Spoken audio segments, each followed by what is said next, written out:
Sino yan? Sino kaya yan? 3, 2, 1. So my best friend is Cute, ano ko ng ulo? an amazing dancer. He's also an amazing singer. Very kind guy, very sweet. He will cook for you, he will clean for you, he will do anything for you. Drum roll, please. This is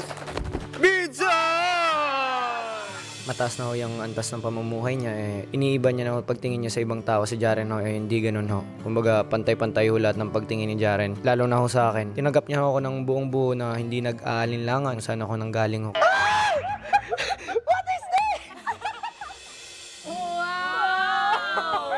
So, I will describe my best friend. Matangkad siya. Mga tangkad lang ako sa kanya, mga 1 inch. So, eto, bakit colorful to? Siyempre, isa siya sa nagbibigay kulay sa ating lahat. Kung bakit sinipa niya to, kasi itong wall na to, ito yung nagsisilbing harang kung saan hindi niya binabase kung ano yung estado niya sa buhay sa magiging kaibigan niya. Jaren! I love you, bro. Love you, brother. The friendships and relationships that I've made in your house is definitely one of the most important things I've experienced and made in your house, Kuya. It's really nice experiencing making friends without having any social media, having a phone. You can truly understand one another a better way. Gayang-gaya ko siya. Sana!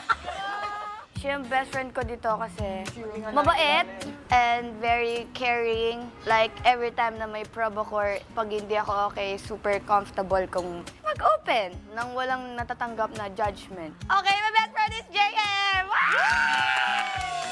Malaking kahalagahan ko yan na may kaibigan po dito sa loob po ng bahay nyo. Masarap po sa pakiramdam na may nasasandalan ka po, na may napapaglabasan po kayo ng sama ng loob. Pinuhos ko dito yung 100% ko sa pagdodrawing. At kasi ang hirap gayahin ng pagmumukha nitong taong to. Reveal muna tayo.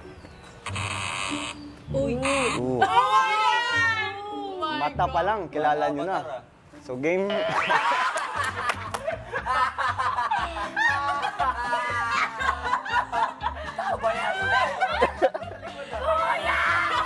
Ano yan? Yung ano? Niyog! Wala siyang pakialam kung anong maging tingin sa kanya ng ibang tao. Basta mahalaga sa kanya, nagpapakatotoo siya. At higit sa lahat, yung katapangan nito, wala siyang sabihin natin na straightforward na tao. Kung may mapansin sa'yo, babanggitin niya ng walang alinlangan. At pagdating dito sa drawing, ito yung babae. At ito yung lalaki. Kumbaga, sa likod ng maamo niyang muka, doon mo makikita yung katapangan na kadalasang makikita mo lang isa lalaki. Kumbaga. At gets naman natin kung gaano kalinsangan yung utot nitong babae. Wala natin kung sino yung mabahang utot. Then 3, 2, 1, ituro natin ha. 3, 2, 1, yeah! Kuya, bumaba ulan yung utot ko pagka kumakain ako chocolate drink. Hindi mabaho talaga. Yan ang BFF. Laglagan. O, Fiang, baho raw ng utot mo.